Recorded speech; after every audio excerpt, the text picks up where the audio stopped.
हाँ जी दोस्तों, नमस्कार। आपका हिंस हायर मैथमेटिक्स क्लासेज में स्वागत है। आप आज अपन क्लास 12 का चैप्टर नंबर मैट्रिक्स को स्टार्ट करते हैं। देखो, चैप्टर मैट्रिक्स है। मैट्रिक्स का प्लूरल होता है मैट्रिसेस। तो मैट्रिक्स का कॉन्सेप्ट आया कहाँ से? सबसे पहले तो मैट्रिक्स का कॉन्सेप्ट समझते कहाँ से आया। एक ब्रिटिश मैथमेटिशियन हुए थे, आर्थर कैली। कौन हुए थे? आर्थर कैली। ब्रिटिश मैथमेटिशियन हुए थे आर्थर कैली। उन्होंने इसका कॉन्सेप्ट दिया था। जब वो लीनियर इक्वेशन को सोल्व कर रहे थे तब उसमें प्रॉब्लम आने लगी, तब उन्होंने ये दिया था, कॉन्सेप्ट दिया था, मैट्रिक्स का कॉन्सेप्ट दिया था। तो मैट्रिक्स की डेफिनेशन क्या होती है? Rectangular arrangement of A number. Number कैसे हो सकते हैं? या तो रियल भी हो सकते हैं, या कॉम्प्लेक्स, या कोई फंक्शन हो सकता है ना। तो उनका जैसे मैं एक एग्जांपल ले रहा हूँ, Ram has a 3 pen 4 pencil, Mohan has a 4 pen 3 pencil. तो अपन इसको लिख दिया, एक रेक्टेंगल टाइप में लिख दिया, ठीक है ना। तो मोहन, राम के लिए ये लिख दी, मोहन के लिए ये वाली लाइन लिख दी। तो अपने पास में एक रेक्टेंगुलर अरेंजमेंट हो गया, ठीक है। तो अब यहाँ पर देखते हैं, इसको भी बताऊंगा। देखो, सिंबल ऑफ मैट्रिक्स क्या होती है? सिंबल ऑफ मैट्रिक्स या तो अपन ये वाला सिंबल यूज कर सकते हैं, या ये, लेकिन मोस्टली अपन कौन सा यूज करती है? पहले वाला सिंबल है ना, अपने एनसीईआरटी में यही सिंबल है, इसको यूज करेंगे। क्लोज इंटरवल, जैसे अपने नंबरों के लिए पढ़ते हैं, सेट में पढ़ते हैं क्लोज इंटरवल है ना।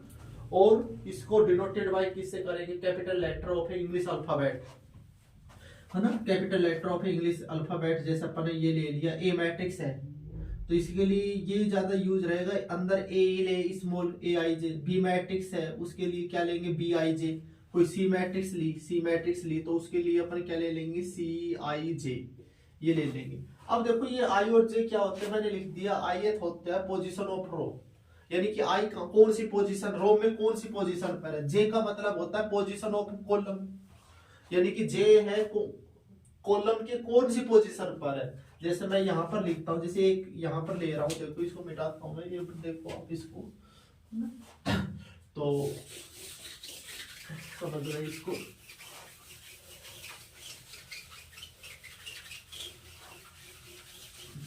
आई और जे, इसको समझो जैसे कोई अपनी एक मैट्रिक्स लिखते हैं यहाँ पर। जैसे ए मैट्रिक्स ली मैंने कोई भी, यहाँ पर इसमें मैट्रिक्स ली, ए मैट्रिक्स ली यहाँ पर ए आई जे। इसकी जर्नल जैसे यहाँ पर ले ली मैंने 3 4, ये वाला ही ले लिया, 3 4 4 3 3 4 4 3। अब देखो ये 3 है ना, ये 3 कौन सी पोजीशन पर है भाई? ये वाली तो, ये तो रो होगी, ये तो रो होगी। ये कौन सी होगी? ये R1 होगी, ये R2 होगी, यानी कि ये पहली रो होगी। रो क्या होती है? हॉरिजॉन्टल लाइन क्या होती है? रो।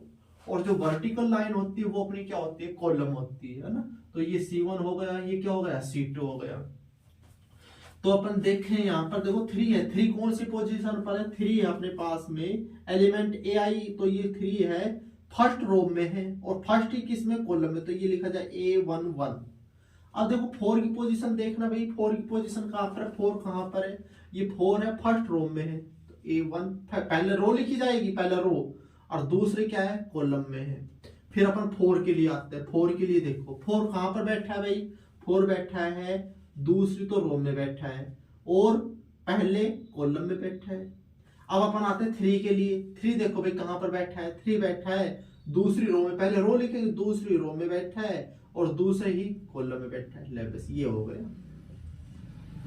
तो यहाँ पर अपने पास में आ जाएगा, ये मैट्रिक्स अपन ने लिख दी ए आई जे, ये वाली मैट्रिक्स लिख दी, ये एलिमेंट हो गया। अब जैसे मैं, अब आपके जैसे मैं ये लेता हूँ, जैसे ये कोई भी ये लिया मैंने, एलिमेंट ले लिया, ये बताओ ये कहाँ पर है? इसका मतलब क्या है? इसका मतलब ये एलिमेंट है 4 3। इसका मतलब है ये एलिमेंट कहाँ पर मिलेगा? ये एलिमेंट वहां पर मिलेगा, कि कौन सी रो में मिलेगा? ये 4th रो में मिलेगा। रो कौन सी होगी इस एलिमेंट के लिए? 4th, तो क्या होगी? रो। अब जो कॉलम होगा इसके लिए, कॉलम कौन सा होगा? कॉलम होगा अपने पास में 3rd कॉलम होगा। कौन सा कॉलम होगा? 3rd। ये एलिमेंट को आप ढूंढोगे तो ये कहां पर बैठा मिलेगा? 4th तो रो में मिलेगा, और 3rd क्या मिलेगा? कॉलम में। अगर अपन देखें यहाँ पर आई की वैल्यू कितनी हो जाएगी? आई की वैल्यू कितनी हो जाएगी? 4।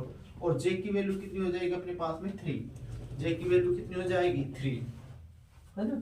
तो ये अपने पास में होगा। जैसे और अपन लेते हैं, जैसे यहाँ पर देखो करते हैं,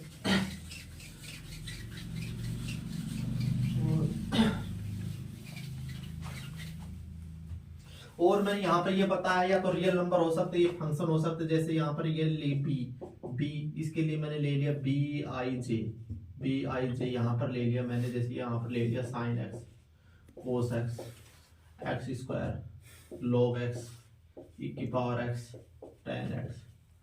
तो अब देखो रेक्टेंगुलर अरेंजमेंट है, रेक्टेंगुलर अरेंजमेंट है, या तो अब यहाँ पर क्या आ गए नंबर तो आए नहीं, क्या आ गई फंक्शन आ गई, क्या आ गई फंक्शन। अब मैं देखो कोस एक्स कहाँ पर बैठा हुआ है, कोस एक्स देखो कोस एक्स कहाँ पर है, पहले रो देखो कौन सी रो में बैठा हुआ है, रो बैठा हुआ है पहली रो में है, और कौन से कॉलम में बैठा हुआ है दूसरे कॉलम में। अब मैं देखो e की पावर x बताओ, e की पावर x कहाँ पर बैठा हुआ है, e की पावर x दूसरी तो रो में बैठा हुआ है और दूसरे ही कॉलम में, है ना।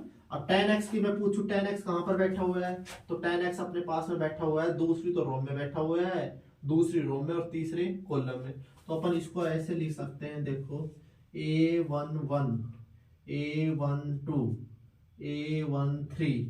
अब a13 का मतलब क्या है, a13 का मतलब है कि ऐसा एलिमेंट बताओ जो पहली तो रो में हो, फर्स्ट रो में हो, थर्ड क्या हो कॉलम में। तो वैसा एलिमेंट कौन सा अपने पास में एक्स स्क्वायर, क्या है एक्स स्क्वायर। लॉग एक्स देखो लॉग एक्स, अब देखो लॉग एक्स की पहले रो देखो कौन सी रो है, दूसरी रो है, फिर कॉलम लिखा जाएगा ये दूसरा कॉलम। अब देखो e की पावर x देखो कौन सी रो में, पहला दूसरी रो में है, दूसरे कॉलम में। tan x देखो पहले रो लिखो tan x के लिए कौन सी रो है, tan x के लिए दूसरी रो है, तीसरे कॉलम। ये अपने पास में ये हो गया, इनको नोट कर लेना, है ना। फिर अपन पढ़ते हैं, देखो ऑर्डर ऑफ मैट्रिक्स और देखते हैं, इसका एक ऑर्डर ऑफ मैट्रिक्स क्या होती है वो देखो।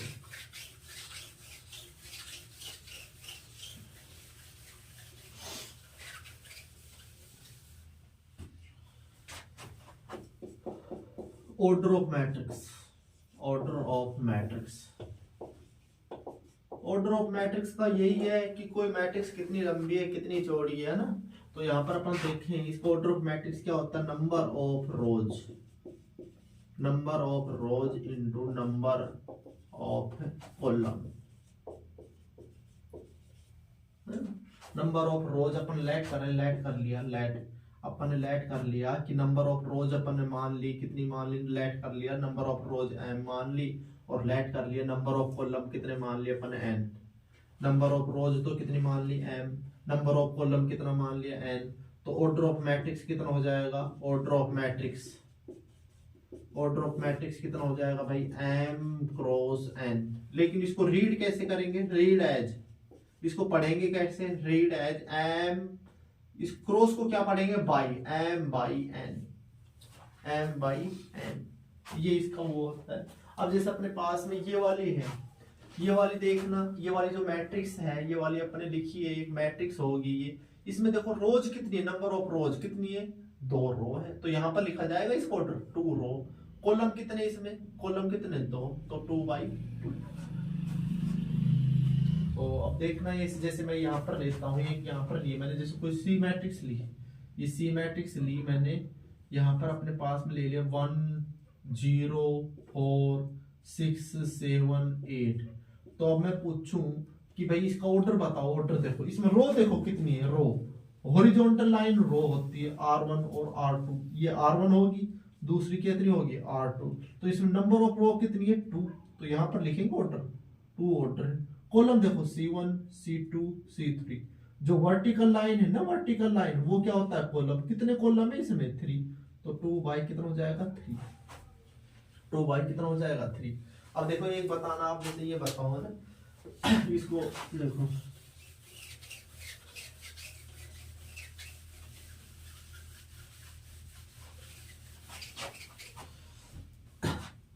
जैसे मैंने ये लिया a इक्वल टू, ये ले लिया मैंने ले √2 आयोटा 4x, है ना, 4x ले लिया, या 4x की जगह आप ले लो 6 0 4 7, यहाँ पर और इसको आगे बढ़ा दिया 10 6 और माइनस का 4।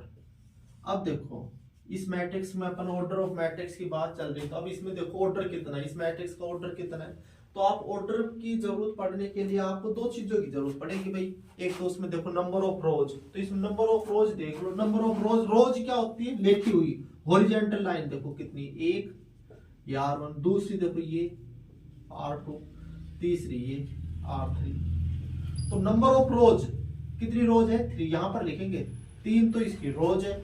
और कॉलम देखो इसमें कितने, C1 C2 C3, जो वर्टिकल है वर्टिकल तो 3 इसके कॉलम में, तो 3/3। m की वैल्यू भी 3 होगी, n की वैल्यू भी क्या होगी 3।